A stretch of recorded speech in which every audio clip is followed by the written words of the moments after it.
গল্পটা সাহসের, অনুপ্রেরণার, একই সঙ্গে বেদনার।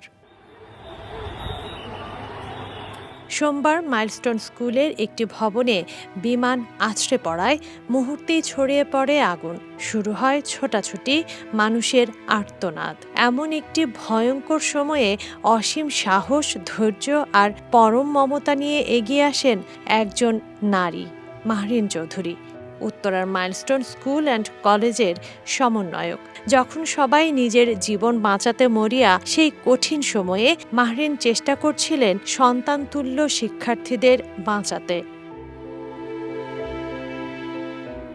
আগুন লাগার সাথে সাথে মাহরিন চৌধুরী ঝাঁপিয়ে পড়েন শিশুদের উদ্ধারে। তার ছোট ভাই মুনাফ মজিব চৌধুরী জানান, ভবনে আগুন লাগলে মাহরিন নিজে বের না হয়ে চেষ্টা করেছেন যতজনকে সম্ভব বের করার। এতে তার শরীর শতভাগ পুড়ে যায়। ৪৬ বছর বয়সী মাহরিন চৌধুরী জাতীয় বার্ন অ্যান্ড প্লাস্টিক সার্জারি ইনস্টিটিউটে ভর্তি ছিলেন। সোমবার সন্ধ্যা ৭:৩০টায় তার মৃত্যু হয়। এরপর সামাজিক মাধ্যমে ছড়িয়ে পড়ে শিক্ষার্থীদের প্রতি তার ভালোবাসা, দায়িত্ববোধ আর সাহসিকতার গল্প।